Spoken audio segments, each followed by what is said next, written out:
What is the importance of fairy tales? Are beliefs considered self storytelling? Yes, beliefs are the stories you tell yourself about yourself. Sometimes, therefore, different kinds of stories outside of your beliefs, fairy tales and other kinds of stories, can help perhaps illuminate what some of the stories are that you're telling yourself in your belief system by how you respond to the fairy tale. The fairy tale can be designed to put you in touch with the stories that you're telling yourself to examine whether or not they are the stories you would like to continue to tell yourself or whether you would wish to change the story. Okay, thank you. The next question is you've spoken about how cats are shapeshifters, and I was wondering if small dogs also have this ability, or if dogs in general have a different gift or ability. Well, it's slightly different. Both animals will be able to perceive other kinds of energies that are invisible to most humans. Cats more the idea of peering into other dimensions, but dogs more sensing the energies of the people that they live with to reflect back to them and be of service to them by reflecting those energies so that they can see in the dog reflections of things that may be going on in their own consciousness that they may need to pay attention to or deal with or transform. Animals act in very reflective ways. Therefore, the dog is more oriented to the idea of those internal reflections in the human, and the cats are more oriented to the idea of other dimensions and levels of consciousness so that humans can perceive beyond the physical reality by identifying with the frequency of the cat's intelligence. This is why many people who were termed wizards and witches who had sensitivity to other realities often had cats around as what you call familiars, because it enhanced, in a sense, as a permission slip device, their ability to perceive into other dimensions more clearly in the manner that the cats were doing. It is very rare that you will see the idea of people that are referred to as witches and wizards having a dog around, although there are some exceptions in certain cultures. But the dog, therefore, is more the idea of an internal reflection of self to give you an idea of what it is you may be processing that the animal is reflecting to you, whereas the cat is encouraging you to see beyond the physical reality and connect to your higher self and other dimensional aspects of your being. You mentioned that cats can carry burdens for their owners, and I was wondering if dogs also do this and what we can do to release our burdens with and letting them know they don't have to do that for us. Well, again, this is to some degree what I just explained. The dog, in particular, will reflect the different things going on that you may be experiencing in relation to fear based belief systems within you that require processing. But the processing, once you have your attention drawn to the fact that a fear based belief exists or that something needs to be looked at within yourself because of the reflection that the dog gave you, then it's simply about what we've already said. Going into what your belief system is, finding, digging up as a dog would, the buried belief system as a dog would dig for a bone, and allowing yourself to hear what that belief system is telling you, to really identify it and see that it makes no sense so that you can let it go. Okay, thank you. Um, is the timeline for the pandemic still the same as you mentioned before, basically lasting approximately until July, August timing? To some degree, but that's only the idea of the first phase. We sense at this time that there may be a second phase, and that is something that we can deal with at another time. For right now, you're still going through the passage of the eye of the needle, and that includes the entire first phase of the idea of the pandemic. So it's a time again to investigate yourself and let go of those things that don't serve you so you can come out the other side of the first phase, out the other side of the eye of the needle passageway, in a better position to deal with anything that might happen after that whether it be a second phase of the pandemic or whether it be other issues that are going on in your society. As you can see, many other issues are coming out in the light of what's going on with the self investigation that is being reflected by your entire society about what things you would prefer to change so that you can have a society that is more in alignment with what you prefer it to be. Thank you. What is the root cause of racism and how can we heal our racial issues? Well, the root cause, once again, is a fear based belief in the idea of disconnection. In other words, as you have fear based beliefs that allow you to have an experience of disconnection from your power, disconnection from your source, not that you actually can be disconnected, but the fear based belief can create an experience as if you are disconnected, then you feel disempowered.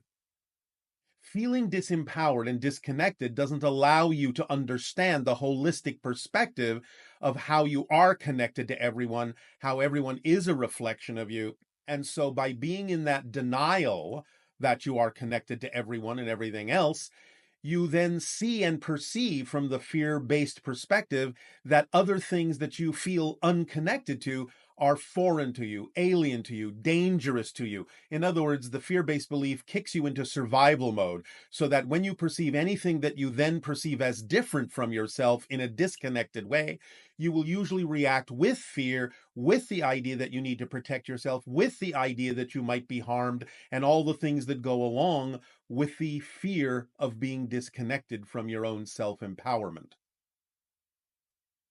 Thank you. Yes. Um, when will the majority of the parallel Earths be splitting off? And when will the train tracks be too far apart to switch? And what is the time frame as to when this will be completed and we won't perceive the non-preferred realities through a glass wall anymore? All right. Now, first of all, the splitting will continue for quite some time. The idea of the train tracks being so far apart you can't switch is a little bit of a misunderstanding.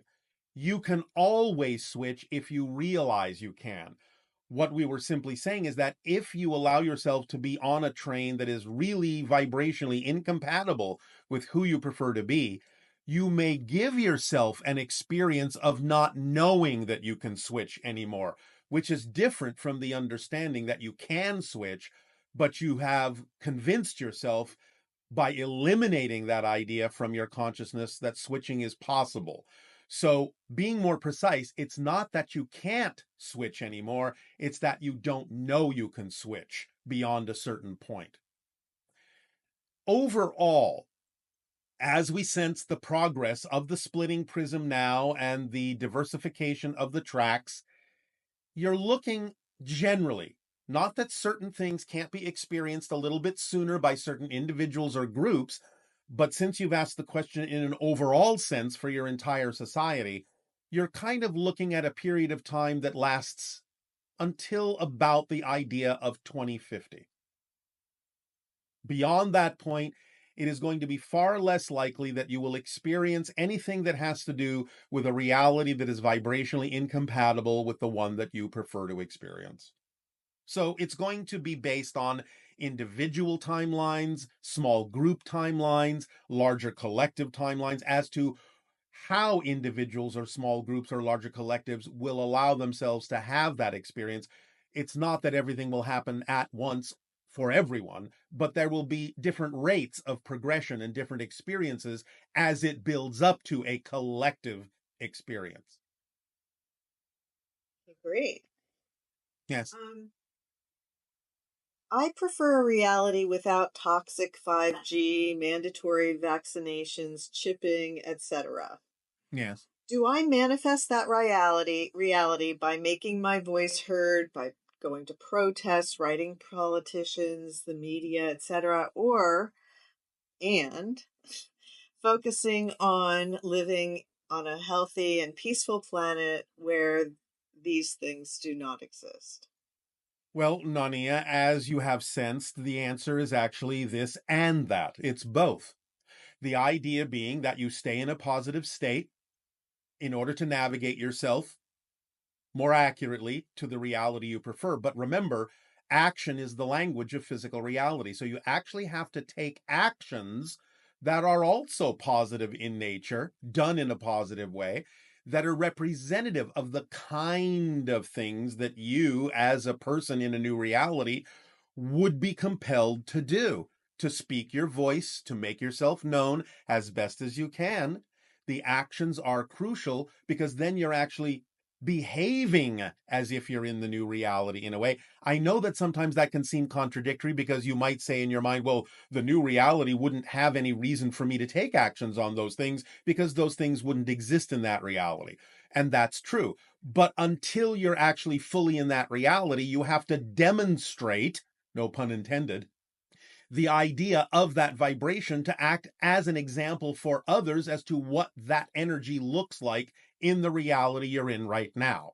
So the idea is take the actions that seem to draw you in a positive way, not out of fear, not negatively, not in opposition, but simply being a example for others as to the kind of energy, the kind of actions, the kind of conviction and commitment that goes along with the reality you prefer, while at the same time following the formula, acting on your passions, staying in a positive state no matter what happens, so that you can continue to navigate yourself energetically in the direction of the reality that you prefer. So, again, simply put, the answer is both. Great. Um, it's becoming clearer to me that I'm connected with people who support negative belief systems, and some of those are against my belief systems. Yes. Will I have to let go of these people in order to follow my excitement fully? And will my connection to these individuals hold me back? No one can hold you back unless you agree to be held back, which means you're holding yourself back.